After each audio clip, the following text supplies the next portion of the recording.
Before the video starts, I'm just going to give a wee shout out to a Hearts fan on YouTube. His name's RJL on YouTube. He does Hearts videos, does wee Hearts review videos, and talks about Hearts a lot, obviously, because he's a Hearts fan.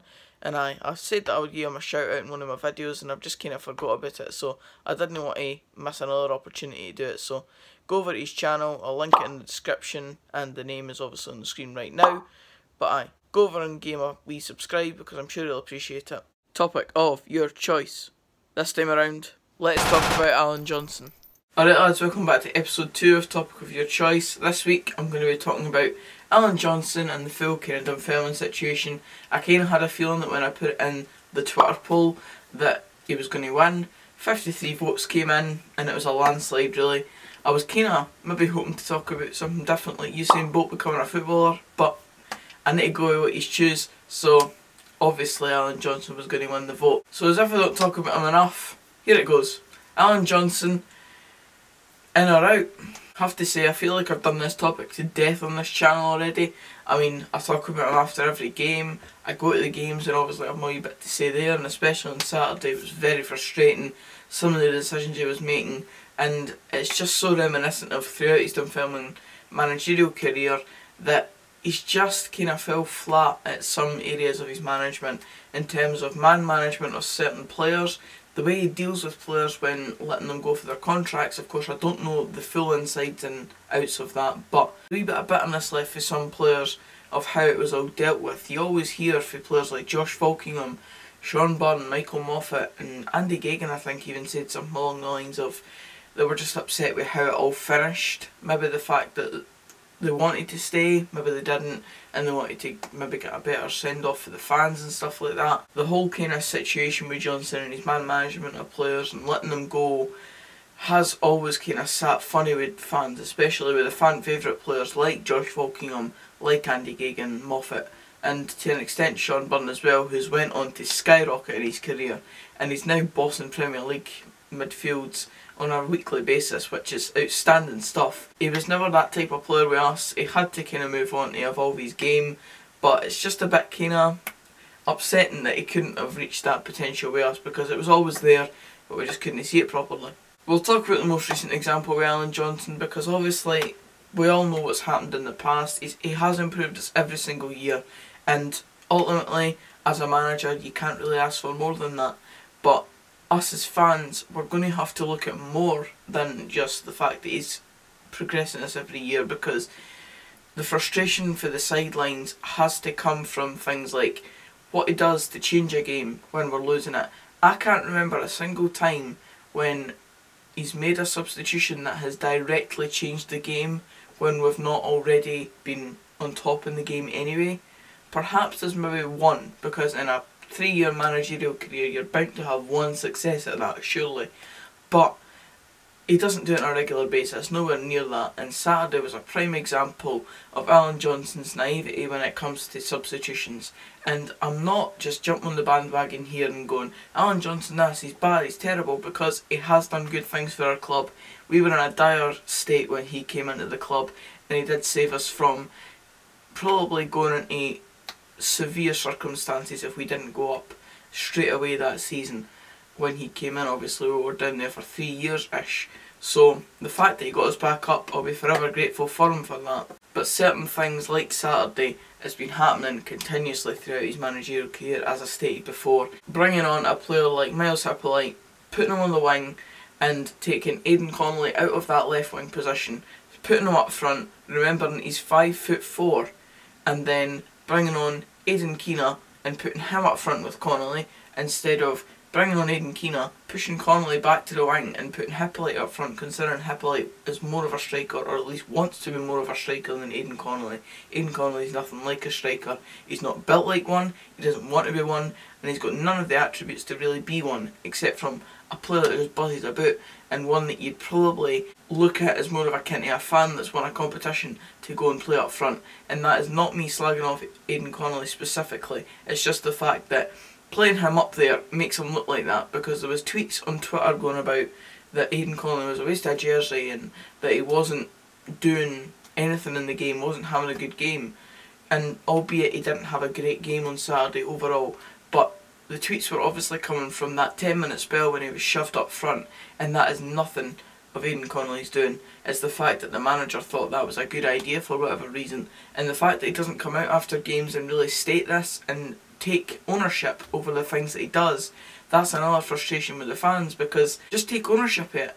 Managers like Ian McCall and even Gary Naismith of Queen of the South, they just come out and speak their mind, and albeit you're not expecting AJ to really say much different, because at the end of the day some of the things, or most of the things he says every week, are true. We were the better team on Saturday, we did create chances, we just aren't putting them in the back of the net. Of course they're 100% true, but if a manager would come out and just say, right, I got that in wrong, I was wrong in making that decision and I shouldn't have done that at that time, it probably did contribute to us not having an effective 10 minutes in the game, when beforehand we were actually getting on top in the game. If he'd have come out and said that, he'd get far more respect for the fans than he does by just saying the same old cliche stuff in interviews, which just dries off with the fans eventually, and it makes them feel a sense of apathy now instead of anger, because we're just at a loss to where the team's actually going to go at this stage. Last season he was saved by that run of results, and who knows why that eventually came around, why the players didn't show that sort of fight and stuff before that. But ever since the Inverness game last year, the results turned round, and it came into this year. Obviously we had a good start to the Betfred Cup and things like that, and then the opening day against Dundee United, where we all thought, by Christ, we've got a team here, we've got a team that's got flair, fight, and just everything that you need in a team to go on and really challenge for promotion.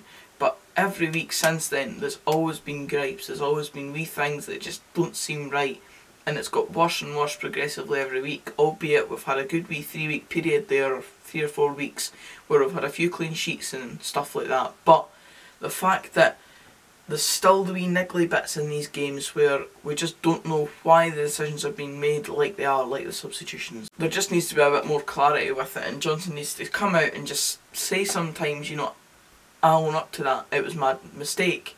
I've had enough of talking about it, if I'm being honest. That's kind of my full opinion on it, and I suppose at the moment I've fallen out of love with the Allan Johnston thing. I feel like it just should be the time for him to go at the moment, and I suppose that makes me Allan Johnston out, and it kind of hurts me to say that, because the guy is a nice guy. I've met him a few times, and if he's seen any of these videos, I doubt if I meet him again he'll be as nice to me as he was.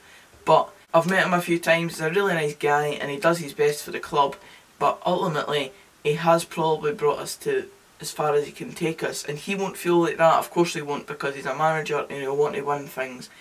Every manager will want to do that with the club they go to. They won't want to make themselves be this sort of personality where they just can't take a club any further, but it just kind of, that's the vibe going around at the moment, and there is no real way around that. I'm sorry Alan, but I just feel like this is kind of the end of your Dunfermline tenure, and if it doesn't happen in the next few weeks, then I feel like we really should look at it at the end of the season. I don't know if I've got the money to sack him at the moment.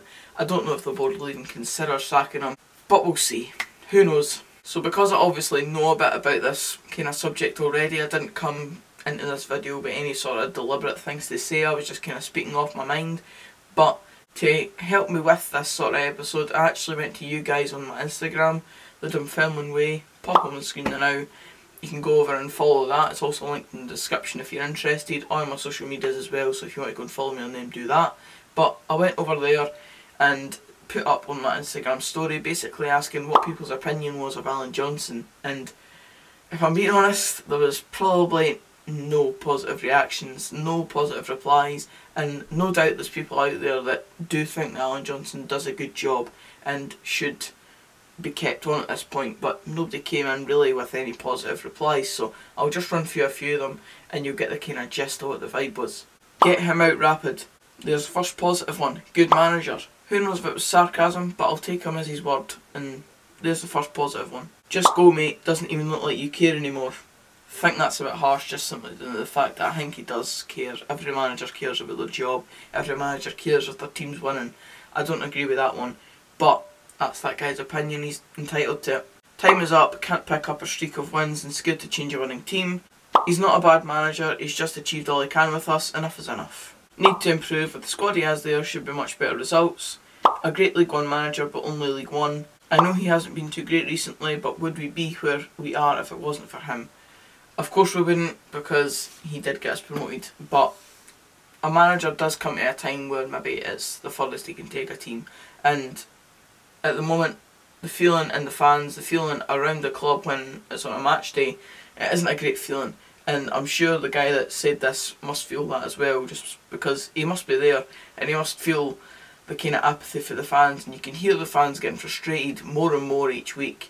And that's the reason why, yes, we should be grateful for what he did for us, where he's got us to, but there has to be a new guy to be able to take us to the next step, because Allan Johnston doesn't seem to have the tactical nous to be able to take us into situations where if we're losing a game we can then go on and win it by changing the game with substitutions, or maybe a tactical change in the formation and stuff like that. At the moment we couldn't get a better boss. Arguable. There's thousands of managers out there in world football, and I imagine there will be better ones than Allan Johnston. Should make a decision on his future now, as it's still relatively early into the season. He's run out of ideas, and I feel like he's repeating the same system that clearly doesn't work. Tactically naive, never seen a manager so consistently make bad use of substitutes. Far too predictable for our positions to prepare against playing for us. AJ, thanks for your time at EAP, but now it's time to go. We can't be criticised for not standing by him and giving him time and backing. Time to go. Another manager would get a lot more out of that squad, can't see it changing with him in charge. Lacks creating a team spirit, no plan B, and time is up.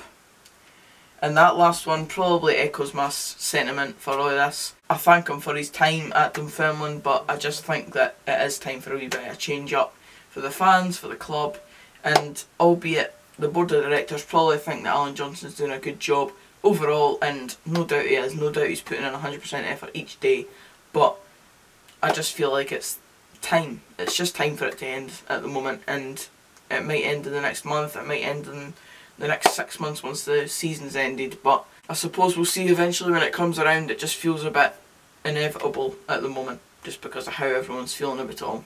And that's it for this video, guys. Cheers for watching. I can't say I enjoyed really making this video, because it is talking so negatively about your club, and I want a club to be doing well, but that's how it is now. You have to talk about it. Comment down below what you think about the Allan Johnston situation, what you would do if you were the board. What would you do to kind of alleviate any of the pressure of a Johnston, or would you just relieve him of his duties and just say thanks, but we need to move on. Subscribe for more of this type of content, and until the next video, which will be Punt It Along on Wednesday, I'll see you then.